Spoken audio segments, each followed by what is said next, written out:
Hey guys, David Parrottino, and in today's video, we're going to be talking about how to run meta ads in 2025. Now, at the time of this video, it's September 25th, 2025. I wanted to make this video as we head into Q4. A lot of e-commerce brands are really anticipating the moment. It's a huge moment for e-commerce, and I wanted to, go over the best practices for meta ads at this moment. Now, meta ads do change all the time, so it's very important that you stay on top of it.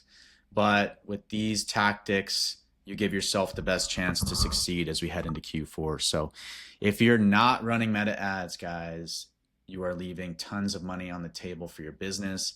It's still the absolute best acquisition platform out there. I hear a lot about TikTok, Pinterest, Snapchat, all these other platforms, Reddit that pop up, guys. But for the clients that I work with, we always see the highest return on Meta.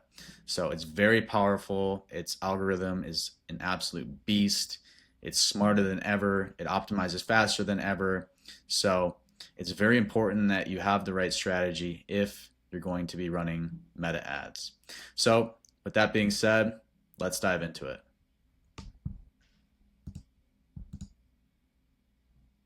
Section 1, leverage AI.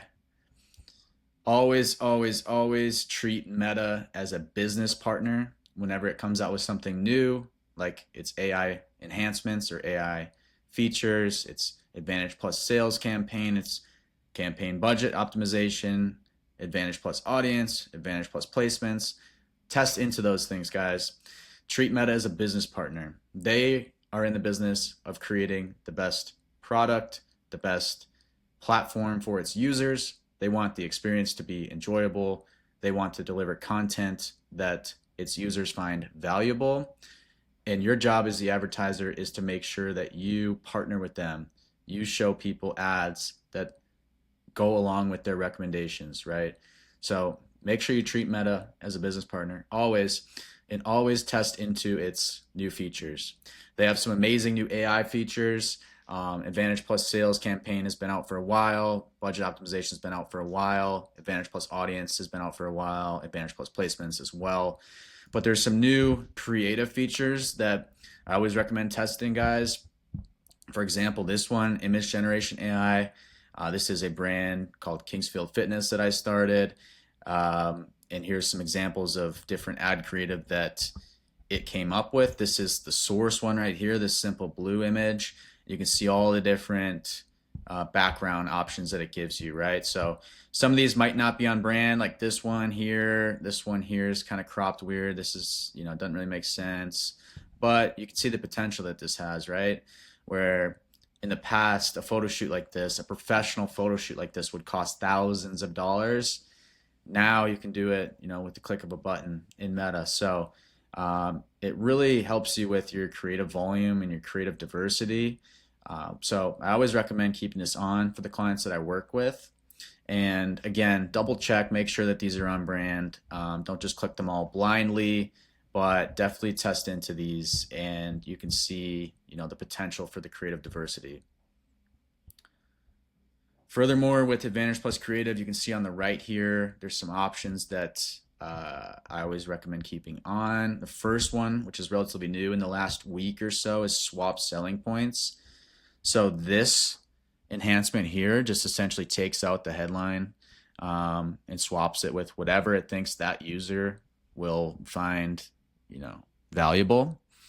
So you can see here the source creative was "We found your soulmate." That's the headline, but it swapped in your go-to summer slide. So I think that's kind of interesting. Again, this is a newer feature, so I'll be monitoring how that does. Translate text, always recommend keeping this on. You can translate text for people that speak different languages. Business AI, ad overlays, show products, visual touch-ups, right? Keep all these things on, unless you think it doesn't fit your brand. But in the end, I find it's the cheapest cost per acquisition and highest return on ad spend to leverage Meta's recommendations for the most part.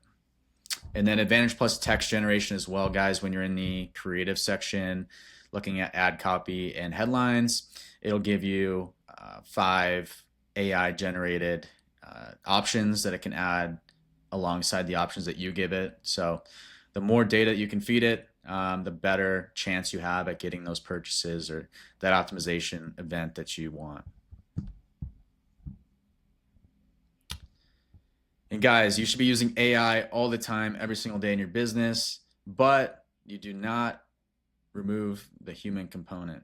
AI is your co-pilot. It is not your pilot. So don't let it fly solo. Use it throughout your account. Use it throughout your business. But that leads me to my next point in 2025, which is don't just simply rely on AI, right? And going back to this slide, for example, right? Like, don't just blindly check all these. Make sure you double check. Make sure they're all on brand, right? Like this one I wouldn't check. But don't just rely on it, guys.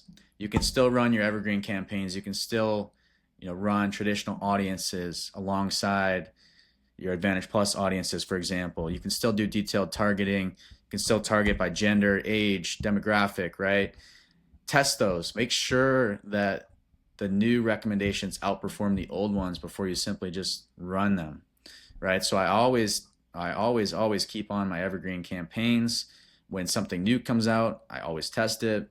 And if and when the performance proves that it's more effective, and typically I'm looking at lowest cost per acquisition, highest return on ad spend, right? What actually drives the result that the brand that I'm working with wants. Whichever campaign does that better, once I have enough statistical significance, I will leave on the campaign that does that better, right? Whether it's the evergreen campaign or one of the new AI features that Meta recommends, right? So again, use AI, but always test into it. Don't just rely on it. And you can still, run true prospecting campaigns. You can see here, these are the exclusions that I recommend for my clients for true prospecting campaigns. You want to exclude everybody who's ever interacted with your brand to make sure you're going after net new impressions, net new clicks, to really make sure that you keep that frequency down and you're actually optimizing for new customers. Section 3, guys, run partnership ads. So partnership ads look like this. In the past, they might have been called whitelisting ads, but now they're called partnership ads.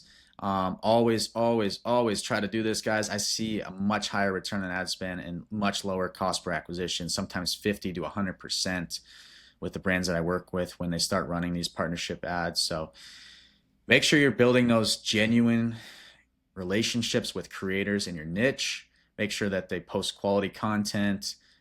Treat them as a business partner, right? Help them out, give them scripts, make sure that they know everything that they need to know about your brand. Make sure that they're authentically the right fit for your brand, right? Get on a call with them, talk with them, communicate with them, build a real relationship, build people that want to promote your brand authentically.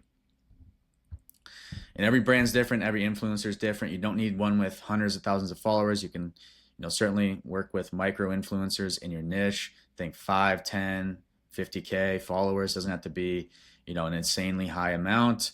Sometimes most of the time on Meta, actually, these partners will want some sort of retainer. But if you're spending enough on ads, you will see a better return on that. So you kind of have to do the math and make sure that they, pay for their seat, if you will. But typically they do over time. And if you need help, kind of walking through that process, what that looks like, happy to hop on a call. And guys, if you want someone to run your ads who's an expert on a fractional basis, feel free to reach out to me, book a call with me, and I'll see if we'd be a good fit to work together. Section 4, manual bids with inflated budgets are still key on Meta, right? So manual bids with inflated budgets really allow you as the brand to optimize on days that have high upside with downside protection with the cost per result goals, right? So whether it's cost cap, bid cap, or target ROAS, you set that standard with Meta on, hey, we're willing to spend a lot of money, but we expect a return on that. And here's what we're giving you. We're giving you all these assets we're giving you these settings, we're giving you this destination, right? This product, this offer, and you can go acquire as many customers as you can, but it has to be with this strict expectation of a return on ad spend, right? So um, this is really tricky, guys. It does require a lot of experience, a lot of reps. So again, if you're looking for somebody to help you with that, happy to hop on a call. Essentially, you're setting your budget much higher than you ever spend it. So say you want to spend $500 a day, I would set my budget at $3,000 for a day, right? But I would set my cost per result goal. Say you're selling a $50 product, it's $20 cost of goods. You need a $20 CAC and you want a 20% margin, which is $10, right? So say that's your model. You set a high budget, you set that $3,000 budget, but you set a $20 CAC, and you might have a couple different ad sets, but you're essentially telling Meta, hey, go get as many customers as you can. Obviously make sure you have the inventory to support that, but you'll essentially have the ability to capitalize on days that are busier for e-commerce, and you'll have the downside protection of not spending on days that aren't as busy for e-commerce, right? So the most obvious example for this is Black Friday, Cyber Monday. Like, there's a huge spike in demand. You want to be advertising more on those days, but there's tons of random days throughout the year where there's just more e-commerce demand, whether it's the weather's bad across the country, more people are inside scrolling, or whatever the reason is, where people are just on their phone more. There's more ad inventory, right? There's more people spending time on their Instagram, Facebook app, right?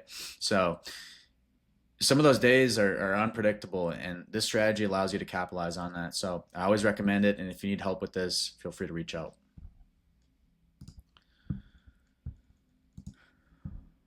And then section 5, guys, last but not least, know which metrics to track. A lot of junior level media buyers or brand owners that haven't run ads before focus on in-platform metrics. In-platform metrics like click-through rate, cost per click, return on ad spend, right? Conversion rate in Meta, but that lacks context. And we're not in a macro environment where we should be chasing revenue at all. Like, we're in an environment where you should be obligated to get a return on your ad spend. And so the metrics that I focus on and that you should be focusing on in 2025 are, in my opinion, in this order, with contribution margin dollars at the top by far. Contribution margin dollars is revenue minus cost of goods, including delivery, fees, fulfillment fees, payment processing fees, etc., minus ad spend, right? So how much money is in your bank account after you fulfill the order, after you pay for the ad spend on that order, right? That should be your North Star. Do not optimize for in-platform ROAS. Do not optimize for cost per click, click-through rate, average watch time, meaningless metrics like that. Optimize for contribution margin dollars. That should be your absolute North Star. After that, LTV to CAC, especially in the supplement space or skincare space, right, where there's that repeat purchase. Looking at your 90-day LTV to CAC can be super beneficial if you can, do some things on the finance side to float that. It can be really valuable to optimize for LTV to CAC. New customer ROAS, new customer CPA, and then ROAS, guys. These are secondary metrics that I would optimize for. Essentially, with any brand, it's very important, especially the brands like supplements or skincare brands where there is that repeat purchase rate. You want to separate your revenue between new customer revenue and returning customer revenue, right? Your returning customer revenue is going to be a lot easier to forecast out. Your new customer revenue is going to be a lot harder to forecast, right? Because the return on that can vary. And it's very important that you separate that out, and you separate out your total ROAS between your new customer ROAS and your total cost per acquisition versus your new customer cost per acquisition. So, guys, I know this is a lot of information, but these are the metrics that are important to track in 2025, and I believe for 2026 as well. So that's it, guys. These are the 5 tips. Again, leverage AI. Don't just rely on AI. Run those partnership ads. Run manual bids with inflated budgets, and know which metrics to track, guys. So that's it. Feel free to leave a comment if you have any questions or want to see something else, guys. Subscribe so you never miss a video. I post weekly. Interact with me on X and LinkedIn as well. I'd love to get to know you guys. And when the time's right, feel free to reach out. Happy to talk about if it'd be right to work together, guys. Feel free to send me a DM on X or LinkedIn, and we can chat there. All right. Thanks, guys. I'll see you on the next one.